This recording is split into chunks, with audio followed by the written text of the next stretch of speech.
I should have gone to another supermarket. It was 11 on a Tuesday morning. What were the chances? Out of every grocery store in Atlanta, every aisle, every possible day, I'd walked straight into the only two people I never wanted to see again. Donald. And the woman he'd left me for. 10 years together. 3 months apart. 1 engagement ring. Just. Not on my finger. I stood there clutching a basket full of groceries. While they planned a future that was supposed to have been mine, I thought that was the worst day of my life. I didn't know it then. But losing Donald was about to become the best thing that had ever happened to me. The coffee had gone cold. Neither of us had touched it. Donald sat opposite me at the breakfast table, staring out through the wall of glass overlooking the landscaped garden we'd spent almost 10 years calling home. Beyond the trees, the Atlanta skyline shimmered in the soft gold of a Saturday morning. Usually, he'd have commented on the weather. Today, nothing. The silence stretched until it became something I could almost hear. My fingers tightened around the mug. Is something wrong? He finally looked at me. There wasn't anger in his eyes. There wasn't guilt either. If anything. He looked tired. Nessa. The way he said my name made my stomach knot. 10 years together teaches you the language of another person's voice. I knew that tone. It was the same one he'd used when he told me his father had died. The same one he'd used when he said his daughter had been in a car accident. Only this time. He was looking at me. I've been trying to find the right way to say this. My heartbeat slowed. Strangely. Almost peacefully. Like my body already knew something my mind hadn't caught up with yet. I've met someone. The words hung between us. Small. Simple. For ordinary words. For words capable of destroying an entire life. I blinked once. Then again. I'm sorry. I actually smiled. Not because it was funny. Because it made no sense. What do you mean you've met someone? Donald rubbed the bridge of his nose. I didn't expect it. I stared at him. I wasn't looking for it. Still. I stared. It just. He exhaled. Happened. The room suddenly felt colder. Who? He hesitated. I wish he hadn't. Because for one ridiculous second, I thought maybe he was going to tell me it was nobody important. Some passing infatuation. Some mistake we'd work through together. Instead. You know her. Every muscle in my body tightened. Different faces flashed through my mind. Friends. Colleagues. Women we'd met at charity galas. Board members. Then he said her name. Cherry. I frowned. Cherry. The name felt familiar. Then it hit me. His daughter's friend. The loud one. The one who'd always laughed a little too hard. The one I'd once banned from visiting after she'd persuaded Emma to take Donald's sports car without permission. I actually laughed. A short, disbelieving sound. Cherry. Donald didn't answer. Oh. I whispered. Oh, you're serious. She's 24 now. I looked at him. Then I looked at the untouched coffee. Then back at him. That's what you think the problem is? Nessa. You think I'm upset because she's younger? Donald was 51. I was 38. Not once in 10 years had the 13 years between us mattered. I know how this looks. No. I shook my head slowly. I don't think you do. The silence returned. Only this time. It wasn't empty. It was filled with 10 years. 10 Christmas mornings. 10 birthdays. 10 anniversaries we never called anniversaries because we didn't believe labels mattered. Or rather, because he didn't. I convinced myself that love didn't need paperwork. That commitment was enough. That people who truly loved each other didn't need a marriage certificate. I'd repeated his words so often. I'd forgotten they were never mine. Donald leaned forward. I never wanted to hurt you. I almost admired the sincerity in his voice. He actually believed that. He believed a man could spend 10 years building a life with someone. Then simply walk away. The heart wants what it wants. There it was. The sentence. The one I'd remember long after I forgot everything else he'd said. The heart wants what it wants. I looked at him for a long moment. Then I stood. He frowned. Where are you going? To pack. Nessa. I don't think there's anything else to discuss. I'll make sure you're looked after financially. I looked at him. Really looked at him. For the first time in 10 years. I didn't recognize the man sitting across from me. I don't want your money. You don't have to be proud. This isn't pride. My voice surprised even me. It was steady, calm, almost gentle. It's self-respect. I picked up my now cold coffee, walked to the sink, poured it away. When I turned back, Donald was still sitting exactly where I'd left him. As though ending 10 years together was just another difficult conversation to get through before lunch. I hope she makes you happy. He opened his mouth. I didn't wait to hear the answer. I walked out of the kitchen. And for the first time in 10 years, I wasn't walking toward our bedroom. I was walking toward the end of my life as I knew it. I'd always wonder how people packed 10 years into a suitcase. Turns out, you don't. You leave most of it behind. I stood in the middle of our bedroom with an empty suitcase at my feet. For 10 years. Ours. Today. Not mine. Not anymore. The walk-in wardrobe stretched across one wall. Every shelf and rail, quietly documenting a decade of the life we'd built together. Donald had loved buying me beautiful things. He'd said I deserved them. Now they looked like payment. I reached for one of the dresses. Black silk. We'd flown to Paris for a charity gala 3 years ago. Donald had insisted I wear it because, in his words, every billionaire in Europe would be there. I remembered spending 6 hours smiling for photographs while he disappeared into private meetings. Back then I'd called it networking. Now? I wasn't so sure. I slid the dress back onto its hanger. It belonged here. Not with me. The jewelry came next. Diamond earrings. Bracelets. Necklaces. I closed the velvet case. Those stayed too. I wanted nothing that could make me feel indebted to him. The bookshelf was harder. Photographs. Travel souvenirs. A tiny snow globe from Prague. A ridiculous ceramic elephant we'd bought from a street market in Thailand because Donald had laughed at how ugly it was. I smiled despite myself. Then the smile disappeared. Memory had become a dangerous thing. I picked up a framed photograph instead. The two of us stood on the balcony of this very apartment, champagne glasses raised, Atlanta glittering behind us. Someone had congratulated us on our engagement that night. Donald had smiled. We're not really into labels. I'd laughed and repeated the same line. For years afterwards, I defended that decision. Marriage was just a piece of paper. Love was what mattered. We were different. More evolved. God. What a fool I'd been. The photograph slipped back into the drawer. I didn't want that either. The only things that made it into my suitcase were the things I'd brought with me. My favorite jeans. 3 sweaters. A handful of books. Old photographs of my parents. A worn paperback I'd read at university, so many times the spine had cracked. And my laptop. The same laptop I'd packed away 10 years earlier, when Donald had asked me to leave my career. I need someone beside me. You're better with people than any executive assistant I've ever met. You'd be incredible hosting clients. You'd finally have time to do the charity work you always talk about. It had sounded romantic. A partnership. His business. My philanthropy. Our future. I closed the laptop gently. It hadn't been opened in years. A soft knock interrupted my thoughts. Donald stood in the doorway. He didn't come inside. I've booked you into the 4 Seasons for as long as you need. I shook my head. I've got somewhere to go. You don't have to rush. I looked around the room. The room we'd painted together. The bed we'd picked out after arguing for 2 weekends over fabric swatches. The curtains I'd insisted were the wrong shade until he'd secretly ordered the ones I wanted as a surprise. Everything held a memory. None of it felt like mine anymore. I do. Nessa. I looked at him. What? For a moment he looked genuinely uncomfortable. I never meant for this to happen. I believed him.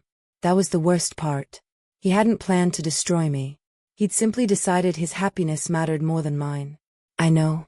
His shoulders relaxed ever so slightly, as if I'd absolved him of something. I hadn't.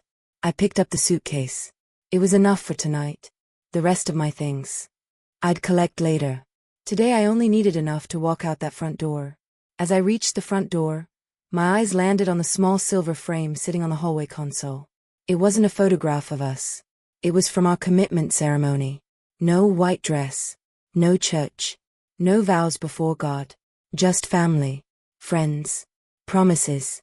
We'd stood beneath an old oak tree holding hands, while a celebrant declared us partners for life. Donald had whispered afterwards. See? We didn't need a piece of paper. I'd kissed him because I believed every word.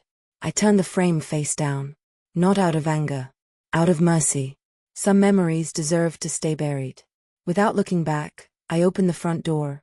And with one step, I walked out of the home I'd spent 10 years building. The door clicked shut behind me. It sounded remarkably final. Lisa didn't ask any questions. Not when I dragged my suitcase through the front door. Not when she silently took it from me and rolled it into the spare bedroom. Not even when she wrapped her arms around me. She just held me. Sometimes silence is the kindest thing another human being can give you. I changed the sheets this morning, she said quietly, stepping back. Fresh towels are in the bathroom. I nodded. My throat burned too much to speak. And she hesitated. I ordered Thai. I blinked. You haven't eaten today. I'm not hungry. I know. She gave me one of those smiles that only old friends can manage. The kind that says I'm not arguing with you. But you're eating anyway. I'll leave it in the oven. Then she disappeared down the hallway. No lectures. No, he didn't deserve you. No, everything happens for a reason. Thank God. I don't think I could have survived another empty platitude. The spare bedroom was barely large enough for a double bed and a chest of drawers. Compared to the home I'd just left, it felt tiny. Compared to the emptiness inside me, it felt enormous. I sat on the edge of the mattress. My suitcase rested against the wall, still zipped. I couldn't bring myself to open it. If I unpacked, it meant this was real. My phone buzzed. For one insane second. My heart leapt. Donald. He'd changed his mind. He'd realized he'd made the biggest mistake of his life. He wanted me to come home. I grabbed the phone. Unknown number. A florist confirming tomorrow's charity luncheon delivery. I stared at the screen until it went dark again. Stupid. Stupid. Stupid. A knock sounded against the half-open door. Lisa leaned against the frame. I wasn't eavesdropping. I looked up. But she held out my favorite mug. Chamomile tea. You've been in here nearly an hour. I accepted it with both hands. The warmth seeped into my fingers. Thank you. You don't have to thank me. Another silence settled between us. Comfortable this time. Finally she asked the question I'd been expecting all afternoon. What happened? I laughed. Not because it was funny. Because I genuinely didn't know where to begin. He met someone. Lisa's eyebrows knitted together. Oh. She's 24. Her face changed. Oh. His daughter's friend. Oh. That last one came out almost as a whisper.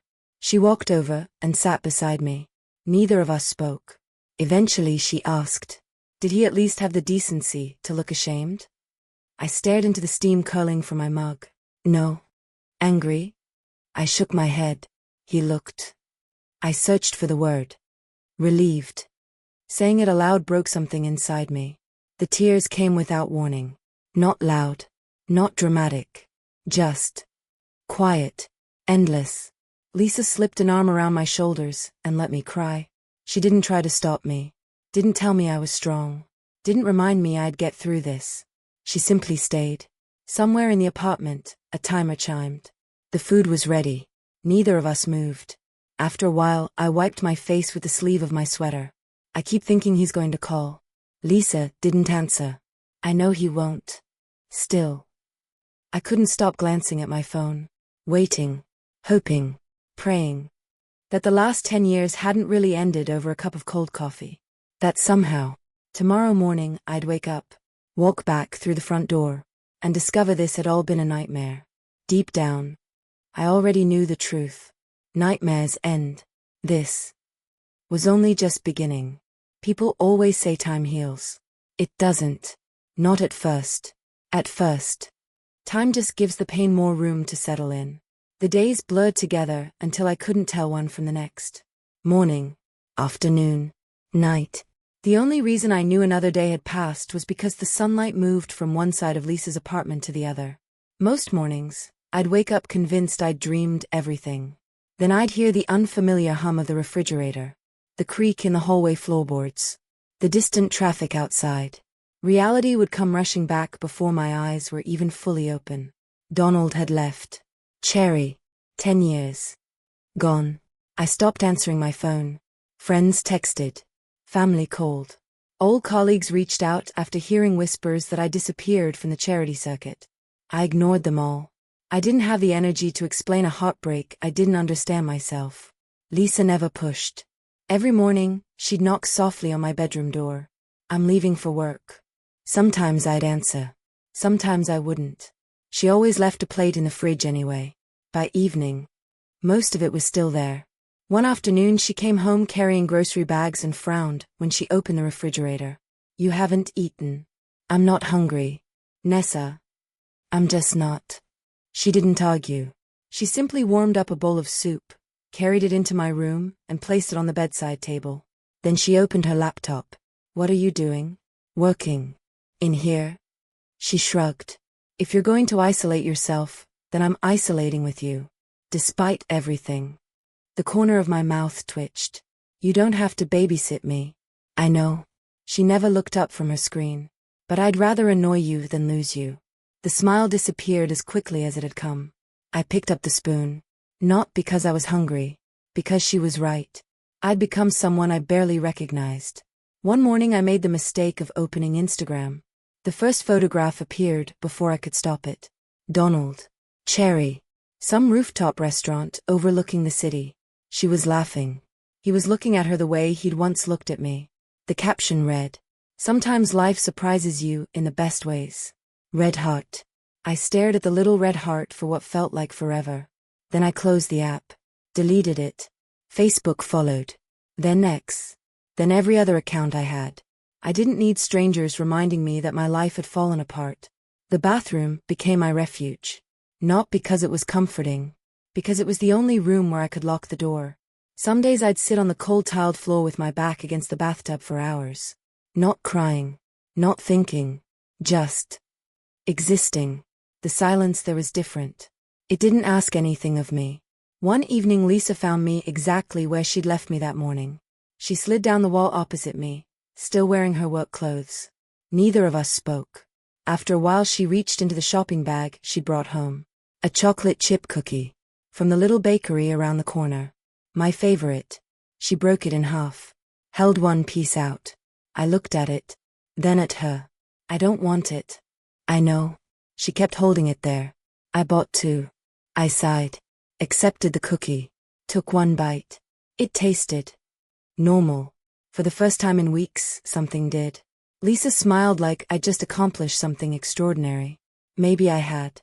Because the next morning, when she knocked on my bedroom door, I got out of bed before she had to knock a second time. It wasn't healing. Not even close. But it was a beginning. It took me almost 2 months to work up the courage to go grocery shopping by myself. Pathetic. I knew. But grief has a way of turning ordinary things into impossible tasks. Lisa had done all the shopping since I'd moved in. Every week she'd ask if I wanted to come. Every week I'd find an excuse not to. That Tuesday, I finally said yes. Then changed my mind halfway to the car. I'll go by myself. Lisa studied me for a moment before handing me the shopping list. You sure? I nodded. I need to start doing normal things again. She smiled. Then by the expensive ice cream. I thought we were saving money. We are. She grinned. But surviving comes before budgeting. For the first time in weeks. I laughed. It felt strange. Like using muscles I'd forgotten I had. The supermarket was quieter than I expected. Late morning. Mostly retirees. A few parents pushing strollers. Exactly why I'd chosen this time. Less chance of seeing anyone I knew. I kept my head down, pushing the trolley slowly through the aisles. Bread. Milk. Eggs. Coffee. Everything was going well. Until I turned into the cereal aisle. Someone's shopping cart clipped mine. Oh. A cheerful voice. I'm so sorry. I looked up. The world stopped. Cherry. She looked exactly the same. Long blonde hair. Perfect makeup. Then she smiled. Only. It wasn't the smile I remembered. It was something else. Oh. Her eyes widened theatrically. Nessa. I swallowed. Cherry. For one brief, foolish moment. I thought we might simply nod and continue shopping. Instead she looked me up and down. Slowly. Taking in my faded jeans. My trainers. The oversized sweatshirt I'd thrown on, because I wasn't trying to impress anyone buying cereal. I didn't think you were still in Atlanta. Her tone was light, almost friendly. I am. I just assumed. She tilted her head. You'd have moved away by now. I said nothing. She leaned casually against her trolley.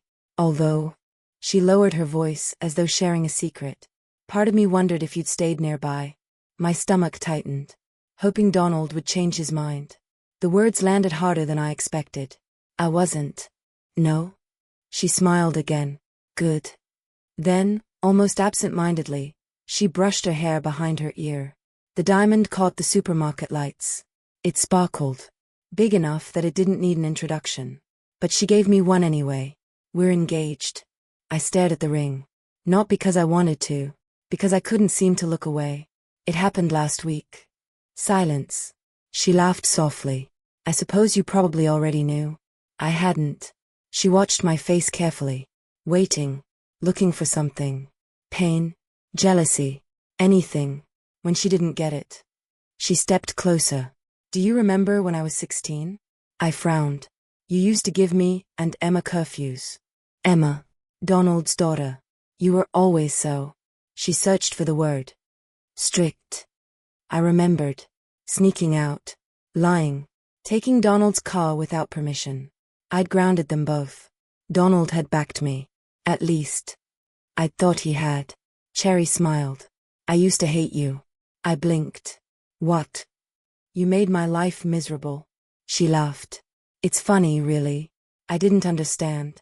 Then she said it. The more you told me I wasn't welcome in that house.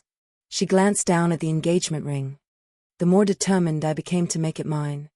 Everything inside me went still. She wasn't joking. She was proud. I suppose I got the last laugh. My fingers tightened around the trolley handle. Cherry. You know what's really strange? She leaned in. I live there now. I closed my eyes for a second. Just one. When I opened them. She was still smiling. The guest room you turned into your charity office? She laughed. It's my dressing room. Something snapped. I don't know whether I moved first. Or simply thought about moving. My hand came up instinctively. Not to hit her. To push her away. To make her stop talking. Nessa. Donald's voice. Sharp. Behind me. Cherry gasped dramatically, stumbling backwards. Oh my God. She clutched his arm the second he reached her. I don't know what happened. Her voice trembled. I was just saying hello. Donald's eyes found mine. Disappointment. Not concern. Not confusion. Disappointment. What are you doing? The question stunned me. What am I? You can't keep doing this. Doing what? Existing? Breathing? I haven't done anything. Cherry said you tried to attack her. I looked at Cherry. She lowered her eyes, pressing closer against him. I'm sure she didn't mean it. Her voice was so soft. So I don't want to press charges. Press charges? I stared at both of them. Neither of them looked ridiculous. Only I did. Donald sighed. Nessa. His voice softened. I know you're hurting. That sentence. That awful sentence. But this has to stop. I couldn't breathe. I don't want you anymore. Every word was measured. Careful. As though he genuinely believed he was helping me. You have to move on with your life. The supermarket suddenly felt too bright. Too loud. People were watching. Pretending not to. I looked down at my shopping trolley. Bread. Milk. Eggs. Coffee. Such ordinary things. Such a normal morning. Until it wasn't. Without saying another word. I let go of the trolley. Turned around. And walked away. I didn't buy the groceries. I didn't look back. Because, if I had, I wasn't sure I'd survive seeing him choose her. One more time. People talk about healing, as though it arrives one morning, without warning. Like you wake up. Stretch. Smile. And suddenly you're over it. It doesn't happen like that. Healing is quieter. It happens the first time you laugh without feeling guilty. The first time you cook dinner, because you're hungry instead of, because you have to eat. The first morning you realize you slept through the night without dreaming about someone who no longer deserves your dreams. You don't notice it while it's happening. Only afterwards. 6 months later. I was finally beginning to recognize myself again. Not the woman I'd been before Donald. I didn't think she existed anymore. Someone different. A little more cautious. A little less naive. But still me. Eventually, the interior design firm occupied the top 3 floors of a converted warehouse overlooking Midtown. Exposed brick. Concrete floors. Glass meeting rooms. It looked exactly like the kind of office our clients wanted us to design. I loved it. Not because of the furniture. Because it reminded me who I used to be. Before charity galas. Before ribbon cuttings.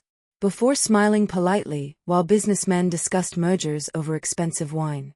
Design had always made sense to me. People didn't. Morning, Nessa. Morning. I smiled at the receptionist as I walked in carrying 2 coffees. One for me. One for Olivia. She covered for me during my first week when I'd accidentally sent a proposal to the wrong client. Now coffee had become our unspoken peace treaty. You're early, Olivia said as I placed the cup on her desk. I couldn't sleep. You've said that every Monday for 6 months. I have. She laughed. You also keep forgetting your reading glasses in meeting rooms. I do not. She opened the top drawer of her desk. 3 pairs of reading glasses stared back at me. Oh. I've started collecting them. Despite myself. I laughed. Keep them. Apparently, I don't deserve nice things. You definitely don't deserve expensive eyewear. The office slowly filled with conversation. Printers. Phones. Someone arguing over fabric samples. Someone else complaining that architects never listened. Normal. Wonderfully. Ordinary.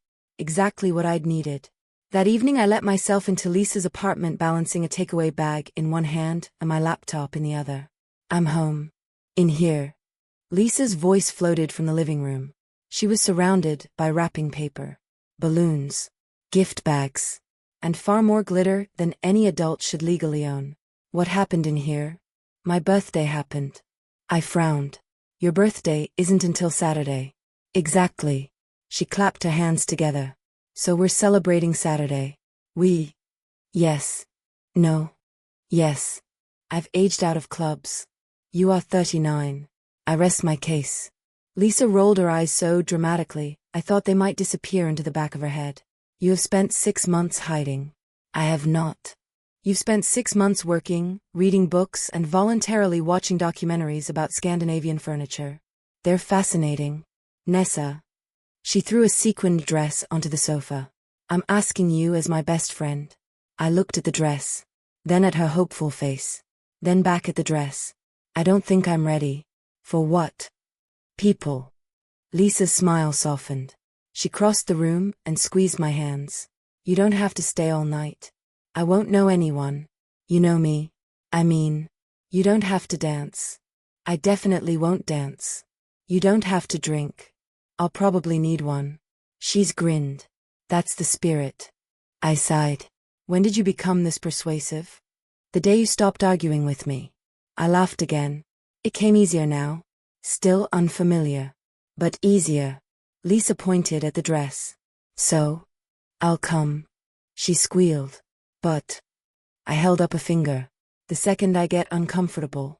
We leave. The second. Deal.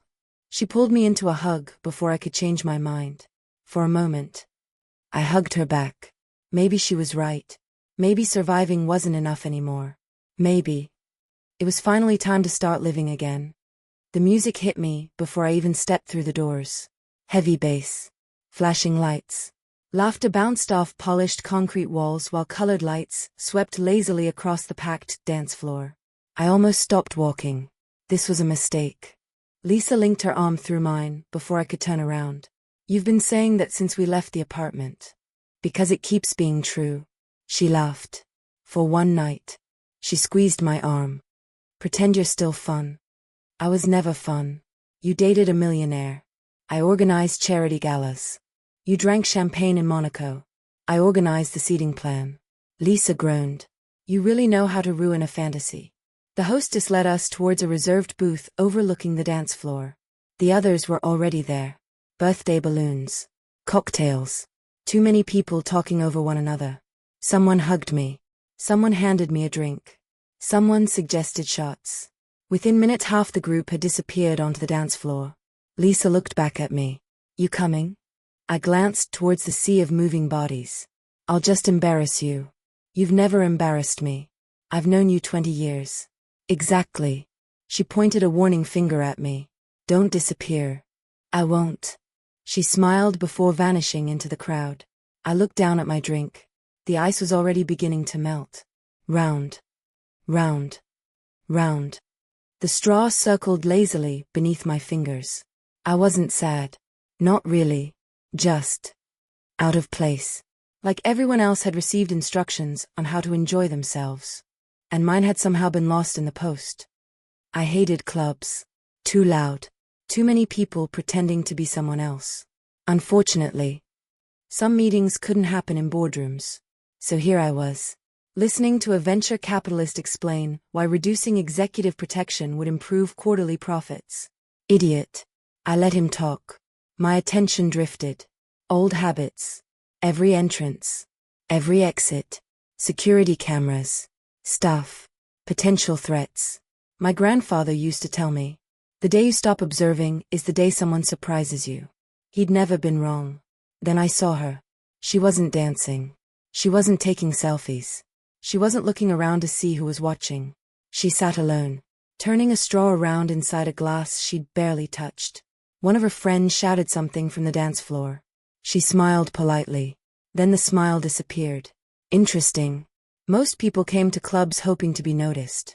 She looked like she wished everyone would forget she was there. I found myself watching. Not because she was beautiful. She was petite, curvy, elegant without trying. No, it was something else. There was a softness about her. A kindness. She instinctively shifted her chair to let a waiter pass, even though there was already enough room. She didn't belong here. Neither did I. I adjusted the cuff of my jacket, straightened my watch, then walked towards her. For reasons I couldn't explain. I already knew I wasn't leaving this club without learning her name. You're thinking too loudly. The deep voice pulled me from my thoughts. I looked up, then promptly forgot whatever I'd been thinking about. He was beautiful. Not the sort of beauty that belonged on magazine covers. That was too soft a word. This man was striking. Tall enough to tower over everyone around him. Broad shoulders filled out a perfectly tailored black suit. Dark eyes. The kind of face people instinctively remembered. For one ridiculous second, I forgot there was an entire nightclub around us. He was looking directly at me. Not over my shoulder. Not past me. At me. I beg your pardon? His eyes flickered briefly to my drink. You've been stirring that straw for at least 3 minutes. Heat crept into my cheeks. I didn't realize. I know. He nodded towards the empty seat opposite me. May I? Something inside me whispered. Say no. Not because I wasn't attracted to him. Quite the opposite. Because men who looked like this didn't randomly sit with women like me. There was always a catch. Still. Of course. He sat down with the quiet confidence of someone completely comfortable in his own skin. For a few seconds. Neither of us spoke. Oddly. It wasn't uncomfortable. I'm Kwang-su. Nessa. He repeated it quietly. Nessa. The way he said my name. It sounded different. Almost thoughtful. That's a beautiful name. Thank you. He studied me for another moment. You smiled. I frowned. What? When your friend was talking to you. Okay. I wanted to see if you'd do it again. I laughed before I could stop myself. There. He nodded once. Worth coming over. I shook my head, smiling despite myself. You're surprisingly confident. I've been told. I tilted my head. So? What? What exactly do you want? His gaze didn't leave mine. Not for a second. You. I stared at him, then laughed again. You can't possibly expect that line to work. It wasn't a line. No? I answered your question. He said it so simply, so matter-of-factly, that for the first time in a very long time, I had absolutely no idea what to say next. Instead, I found myself wondering what kind of man looked a complete stranger in the eye and spoke with that much certainty. There was no arrogance in it. No desperation either. You do realize we've known each other for less than 2 minutes? 2 minutes and 43 seconds. I blinked. You've been timing it? No. He glanced at the expensive watch on his wrist. I just noticed things. Something about the way he said it made me believe him. I couldn't explain why. But I had the strange feeling very little escaped his attention. Then his phone vibrated. He glanced at the screen. A flicker of annoyance crossed his face. You should answer it. I know. He stood reluctantly. I'll be 5 minutes. You don't have to come back. I do. He leaned down slightly, his voice dropping just enough that only I could hear. Don't let anyone steal my seat. Before I could reply, he was gone. And, for reasons I couldn't quite explain, I found myself hoping he'd keep his promise. The smile lingered on my lips long after Kwang-su disappeared into the crowd. I'll be 5 minutes. I didn't even know the man. Yet every so often I caught myself glancing towards the direction he'd gone, a nervous, expectant flutter in my chest. Ridiculous. My life was a mess, my heart was still raw from the breakup, and here I was, acting like a schoolgirl over a stranger. I took another slow sip of my cocktail. The ice had almost melted, watering down the sweet liquor. So? The voice wasn't his. A man slid into Kwang-su's chair, his movement heavy and uninvited. Late 30s. Designer suit that couldn't hide a soft middle. He smelled heavily of expensive cologne and cheap desperation. I believe someone is sitting there, I said, my voice flat. He looked over his shoulder theatrically, a smirk playing on his face. I don't see anyone. He's coming back. Then I'll enjoy the view until he does. He leaned forward, resting his forearms on the table, invading my space. I'm Teddy. I looked back at my drink, deliberately ignoring him. The silence stretched, thick and uncomfortable, but he didn't take the hint. His smile tightened, a flash of irritation crossing his eyes. And you are? Not important. One eyebrow lifted. Playing hard to get? No, I said, looking him dead in the eye. I'm just not interested. He chuckled, though it sounded forced. I like a woman with attitude. Across the room, I caught sight of Lisa dancing with the others. At least her birthday wasn't ruined. Yet. Teddy leaned closer, his breath smelling of whiskey. So who's the guy? Your boyfriend? No. Lucky me. No, I repeated. Not lucky you. Just, no. His smirk slipped, replaced by a cold, entitled irritation. You always this difficult? Only when people ignore the word no. A loud burst of laughter erupted from the booth behind him. 3 men, all wearing the same smug, wealthy expressions, were watching us. One raised his glass to Teddy with a knowing grin. Of course. A show for his friends. Teddy glanced back at them before returning his attention to me. They're idiots. I'm beginning to think you're all very alike. He laughed. I've got a VIP table upstairs. I'm happy here. The music's quieter. I'm still happy here. You'll change your mind. I won't. His phone vibrated. He muttered an oath, pulling it out. Hold that thought. Business. He turned slightly away from me to answer it. I looked toward the crowd. 5 minutes had definitely passed. Why was I disappointed? We'd spoken for less than 10 minutes. He was probably gone. Teddy finished his call, slipping the phone away. Now, where were we? I was gone longer than I intended. A wave of relief washed over me so fast it made me dizzy. Kwang-su. He stood at the edge of the booth. He looked at me first, his dark eyes softening for a fraction of a second. But as he stepped closer, his gaze dropped to my glass. The soft look vanished. It didn't just fade. It was utterly erased, replaced by a cold, dead stillness that made the air in my lungs turn to ice. Kwang-su didn't look at me. He looked at Teddy. What did you put in her drink? The question was delivered in a quiet, conversational tone. It was the lack of anger that made it terrifying. Teddy blinked, his bravado faltering. What? I didn't. What did you put in her drink? Kwang-su repeated. I didn't put anything in it, man. Back off. Kwang-su stepped into the booth. His face was a mask of dead, terrifying calm. He gently slid the condensation slick glass across the table until it tapped against Teddy's hand. Drink it. Silence stretched between them, heavy and suffocating. Teddy tried to laugh it off, looking back at his friends for support. I'm not drinking her cocktail. Why? Because it's not mine. If there is nothing in it, Kwang-su said, his voice dropping to a low, chilling purr, then you have nothing to worry about. Drink it. Teddy stood up, puffing out his chest. You think you can tell me what to do? You don't know who. Behind him, his 3 friends scrambled to their feet. Chairs scraped violently against the floor. One of them cracked his knuckles, sneering. Panic seized me. I looked toward the dance floor, trying to find Lisa, but before I could call out, shadows fell over our booth. 3 men in immaculate, dark suits stepped out from the crowd. They didn't make a sound, but the sheer presence of them, thick, scarred, and completely expressionless, instantly cut off Teddy's friends. The sneer died on the knuckle-cracker's face. Teddy swallowed hard, his atoms apple-bobbing. You can't touch me. Kwang-su took one slow step forward. I already did. For the first time. Teddy looked uncertain. Do you even know who I am? No. My father is Rico Vent. Nothing. No recognition. No concern. You've just made the biggest mistake of your life. Kwang-su tilted his head slightly. No.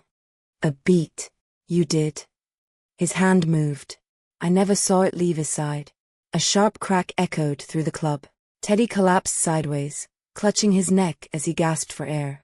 The laughter from his friends disappeared instantly. Before Teddy could hit the floor, Kwang-su caught him by the front of his jacket and forced him back into the chair. He picked up my cocktail. Held it in front of Teddy. Open. Teddy shook his head frantically. No. Kwang-su's expression never changed. He pinched Teddy's nose shut. The moment Teddy opened his mouth to breathe, Kwang-su poured the drink down his throat. Every drop. Teddy coughed violently. Tried to spit it out. Tried to pull away. It made no difference. When the glass was empty, Kwang-su set it calmly back on the table. Teddy collapsed to the floor, choking. Tears streamed down his face. The club had gone completely silent. Even the music seemed farther away. Kwang-su looked at one of the suited men. He spoke a single sentence in Korean. Quietly, calmly. The man bowed his head. Before Teddy's friends could react, each of them found themselves seized by one of the suited men. No shouting. No struggle. Just ruthless efficiency. Within seconds, Teddy and his friends were being dragged towards the exit. This isn't over. Teddy rasped between coughs. My father will.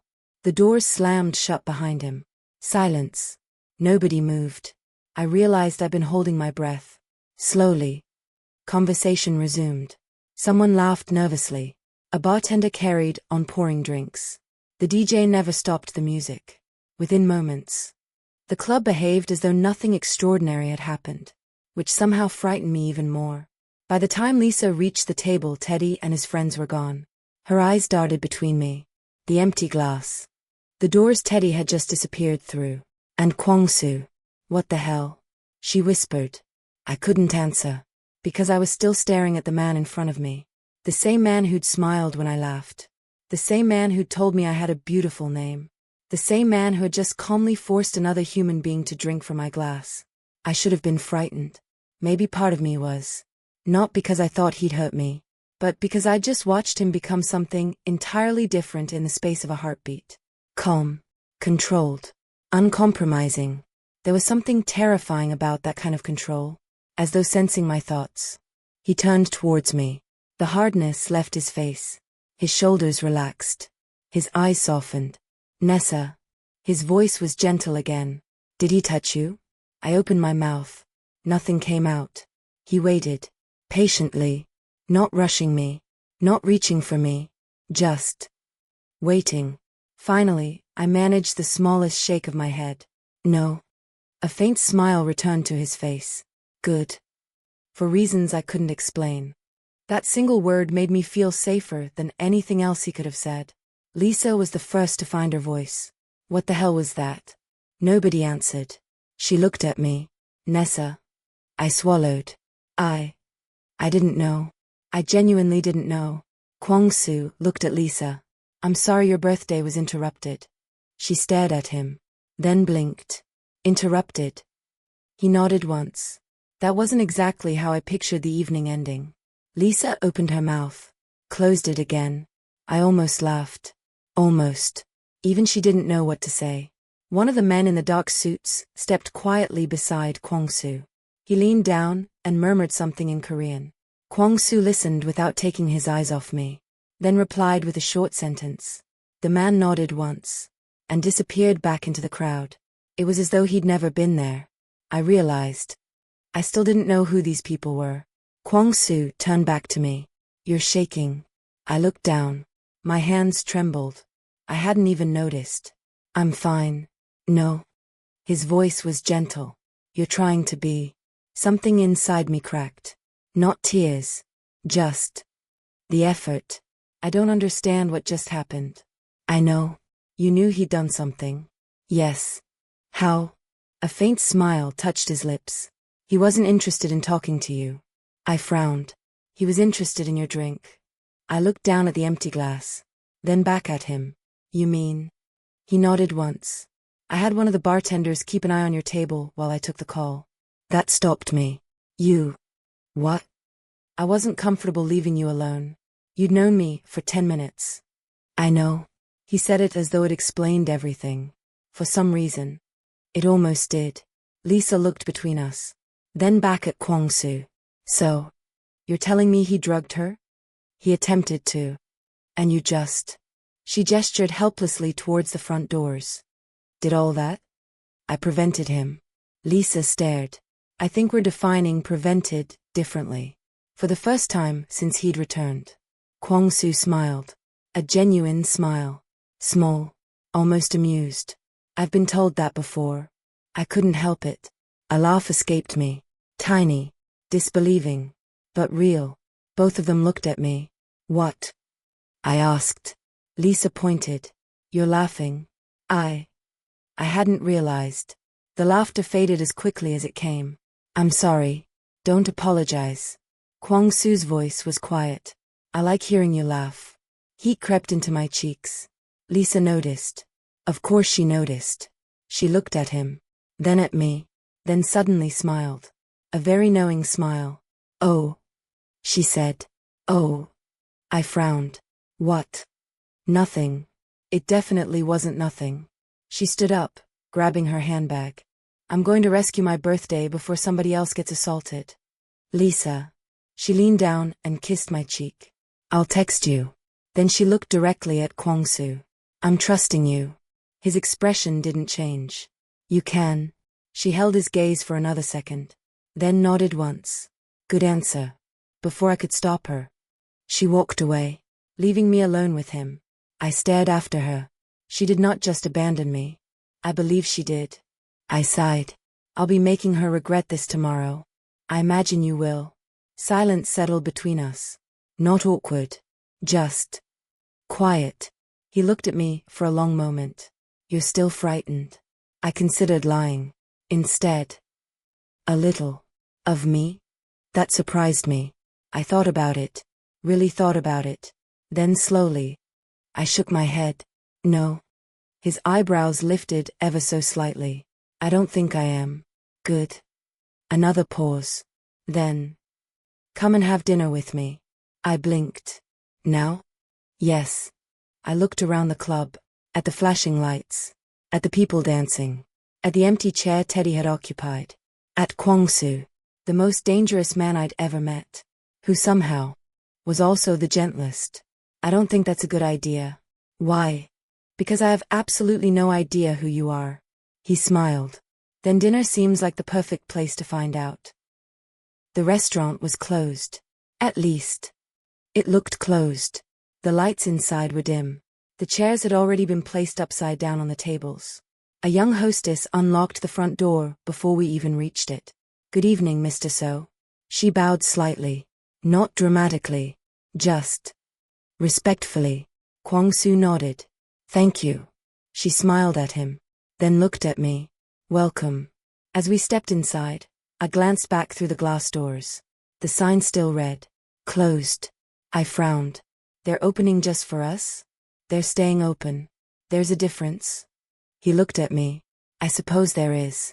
That wasn't really an answer. The restaurant was beautiful. Soft amber lighting. Dark wood. Fresh flowers on every table. Somewhere deeper inside the building a pianist played quietly. A recording. Just loud enough to fill the silence. The hostess led us towards a table beside a floor-to-ceiling window overlooking the Atlanta skyline. She pulled my chair out before I could. Thank you. My pleasure. She waited until we'd both sat down before disappearing. No menus. No questions. Nothing. I looked at Kwang-su. Do they already know what we're eating? Yes. I blinked. You ordered before we got here? I did. What if I hated Korean food? His lips twitched. I would have ordered something else. You don't know what I like. I know enough. I folded my arms. Oh, you don't drink much. No. You like asking questions. I do. You pretend to be more confident than you feel. I stared at him. Excuse me? You apologize too often. I do not. You thanked the hostess. That's called manners. You thanked me. I was being polite. You apologized to the man who bumped into you outside. He looked embarrassed. You apologize when other people make mistakes. I stopped. He was right. He smiled. I noticed things. I couldn't help smiling back. I've noticed. A waiter appeared carrying 2 glasses of water. No introductions. No wine list. No awkward interruptions. He simply placed them on the table and left. I watched him disappear. Everybody seems to know who you are. I eat here often. I don't think that's it. No. No. They're just well trained. I laughed softly. I don't believe you. You shouldn't. The words slipped out so casually that I wasn't sure I'd heard them correctly. What? He looked at me over the rim of his glass. I said. A faint smile. You shouldn't. There it was again. The mystery. He never lied. He simply didn't answer. Small plates appeared one after another. Bright red fermented vegetables. Glossy glass noodles. Steaming bowls of soup. The aromas immediately filled the table. I've never eaten Korean food. He looked genuinely surprised. Never. I know. I find that difficult to believe. I grew up on soul food. I'll forgive you. You'll forgive me? This once. I laughed. There it is. What? The smile. I shook my head. You really like making me laugh. I do. Why? He didn't answer immediately. Instead, he picked up his chopsticks. Carefully placed a small portion of japchae onto my plate. Only then did he speak. Because. His eyes met mine. I think someone forgot how. For a moment. The sounds of the restaurant disappeared. He didn't know me. Not really.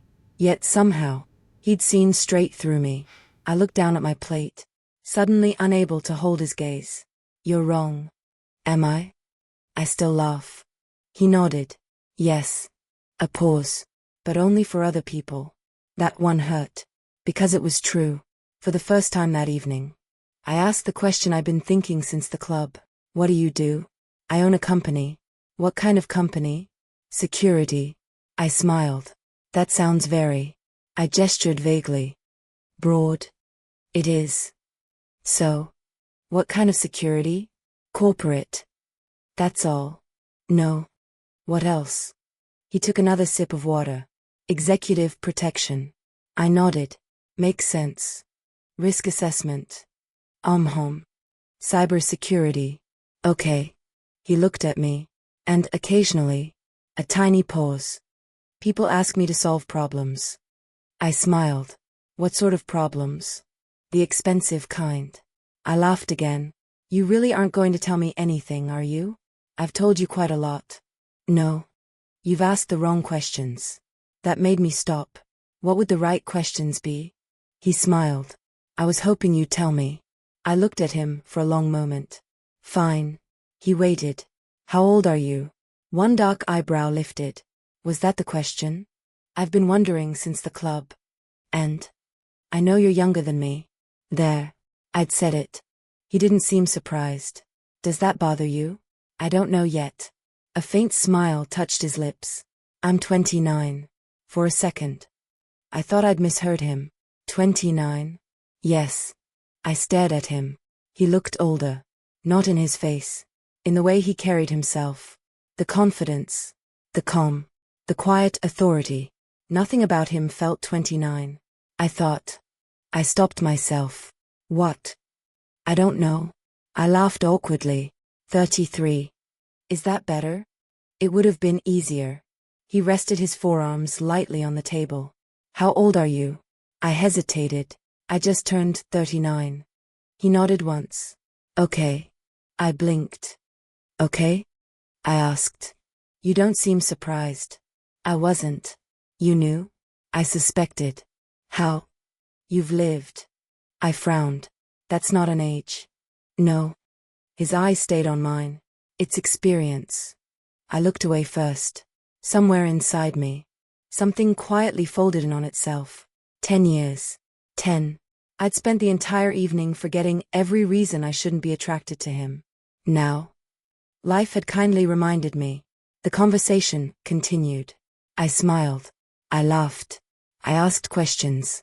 But somewhere in the back of my mind, a quiet voice kept repeating the same thing. He's 29. The drive home was quieter than dinner. Not awkward. Comfortable. Atlanta drifted past beyond the passenger window, the city lights reflecting against the glass. For a while, neither of us spoke. My mind kept drifting back to the same number. 29. I'd spent the entire evening trying to forget it. My brain seemed determined to make sure I didn't. Kwang-su rested one hand lightly on the steering wheel. The other tapped absent-mindedly against the center console in time with the jazz playing softly through the speakers. You don't like silence, do you? I looked at him. What makes you say that? You've apologized for it twice. I have. He nodded. Sorry, I'm a little quiet tonight. Heat crept into my cheeks. I said that. You did? I didn't even realize. I know. I laughed softly. I've become very predictable. No. He glanced at me briefly before looking back at the road. I don't think anyone's ever accused you of that. He pulled into the parking lot outside Lisa's apartment building. The engine fell silent. Neither of us reached for the door. I looked up at the building. This is me. He glanced through the windshield. Nice neighborhood. It grows on you. For the first time all evening, I found myself wishing the drive had been longer. The thought caught me completely off guard. I turned back towards him. Thank you. For dinner. For. I searched for the right words. Everything. He held my gaze. You don't need to thank me. I know. A beat. But I wanted to. He nodded once. I'll accept that. I smiled. Then frowned. What? You smiled again. I rolled my eyes. You're obsessed. A little. The honesty of it made me laugh. Again. There it was. That feeling. Lightness. Something I hadn't felt in months. I looked towards the apartment building. Then back at him. He was younger. Whatever this was. It wasn't going anywhere. Maybe that was why I heard myself say, would you? The words came out before I could stop them. Like to come upstairs? Silence. Not uncomfortable. Just. Unexpected. He studied me for a long moment. Long enough that I wondered if I'd completely misread the evening. Then he smiled. Softly. No. I blinked. No. His smile widened ever so slightly. I want to. I frowned. Then why? Because if I come upstairs. His voice remained calm. I won't leave. Every coherent thought left my brain. He wasn't flirting. He wasn't teasing. He was simply being honest. And he continued. I think you've had enough life-changing decisions for one day. I stared at him, unable to speak. No man had ever said anything like that to me. Not ever. He opened his door, walked around the front of the car, opened mine before I had the chance. I stepped out. The warm Atlanta night wrapped around us. Together, we crossed the short stretch of pavement towards the building. For a moment, neither of us moved. He tucked a loose strand of hair behind my ear. His fingers barely brushed my skin. Then, he leaned forward, not to kiss my lips, my forehead. The kiss was impossibly gentle.